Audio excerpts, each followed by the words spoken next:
What keeps us healthy and happy as we go through life? If you were going to invest now in your future best self, where would you put your time and your energy? There was a recent survey of millennials asking them what their most important life goals were. And over 80% said that a major life goal for them was to get rich. And another 50% of those same young adults said that another major life goal was to become famous. And we're constantly told to lean into work, to push harder and achieve more. We're given the impression that these are the things that we need to go after in order to have a good life. Pictures of entire lives, of the choices that people make and how those choices work out for them, those pictures are almost impossible to get.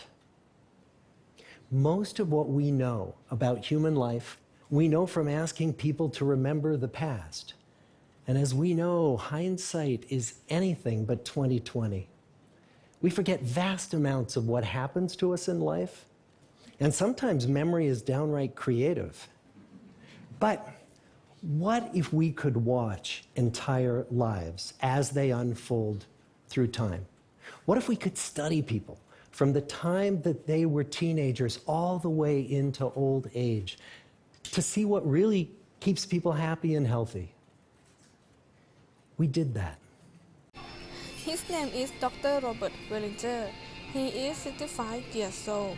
He is clinical professor of psychiatry at Harvard Medical School, director of Center of Psychodynamic Therapy and Research at Massachusetts General Hospital, and director of the Harvard Study of Adult Development. He is practicing psychiatrist and psychoanalyst and teaches Harvard Medical students and psychiatry residents. This video he talking about the study of adult development projects. The study has tracked the lives of two groups of men. He is now recommending the study to the baby boomer children of these men to understand how childhood experience rushes across decades to affect health and well-being in the middle age. Since 1938, the tag a bride of the two groups of men. The first group studied the study at Harvard College. They all finished college during World War II, and then most went off to serve in the war. And the second group of boys from Boston Police neighborhood. They were from some of the most terrible and disadvantaged families. Most live in the tenement, many without hot and cold running water. When the project started, all children will be interviewed about life, work, and a physical examination. From then, they give up, have a different life, and they will be interviewed about life, collect blood sample, and scan their brain every 2 years. They learn three big lessons about relationships. The first is that social connections are very good for us, and that loneliness kills. It turns out that people who are more socially connected to family, to friends, to community are happier. They physically healthier and they live longer than people who are less well connected. People who are more isolated than they want to be from others find that they are less happy. Their health declines earlier in midlife. Their brain functioning declines sooner, and they live shorter lives than people who are not lonely. The second big lesson that we learn is that it's not just the number of friends you have, and it's not whether or not you are in a committed relationship, but it's the quality of your close relationship that matters. Is turned out of living in the midst of conflict is really bad for all health. High conflict mediate.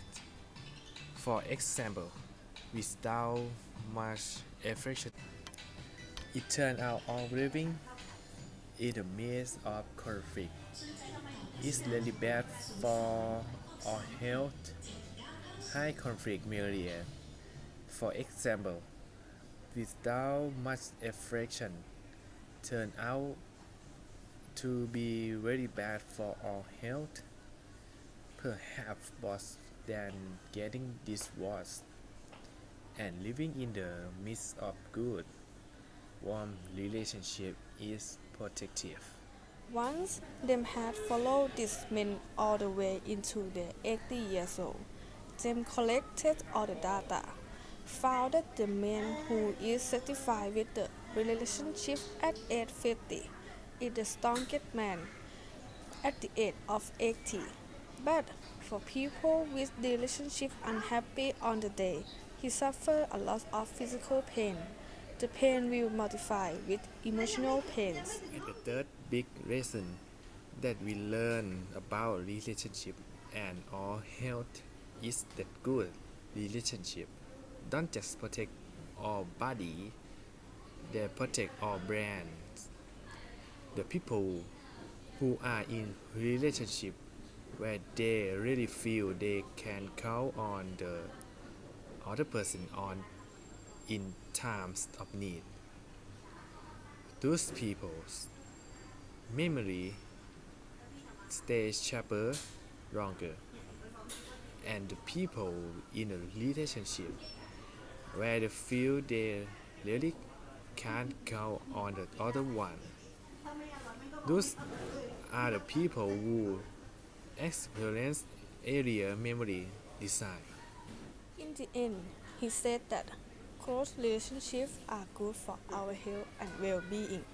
Why is this so hard to get and so easy to ignore?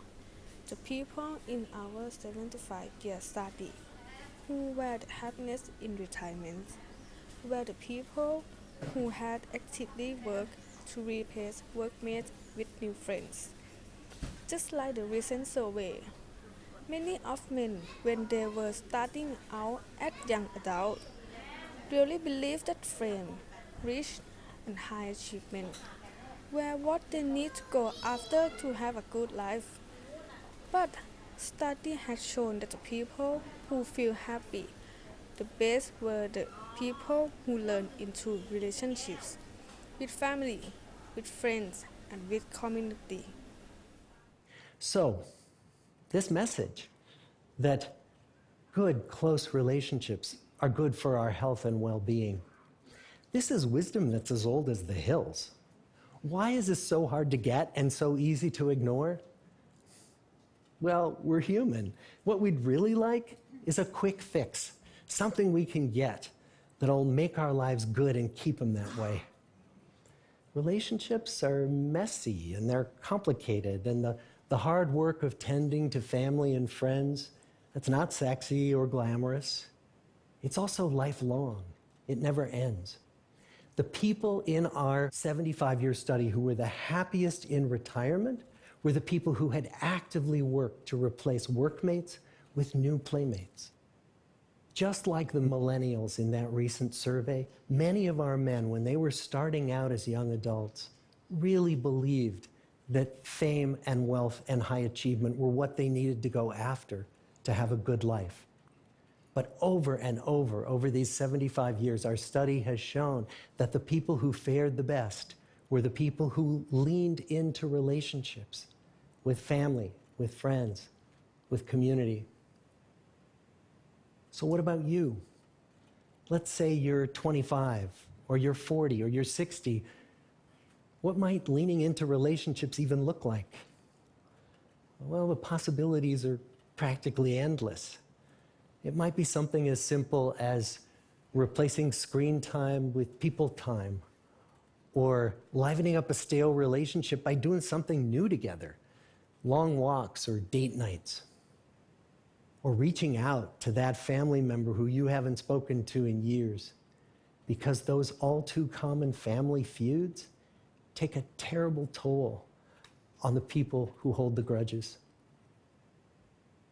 I'd like to close with a quote from Mark Twain.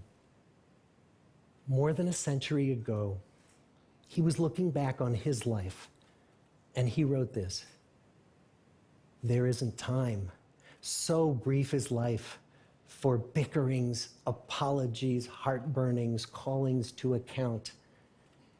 There is only time for loving, and but an instant, so to speak, for that. The good life is built with good relationships." Thank you.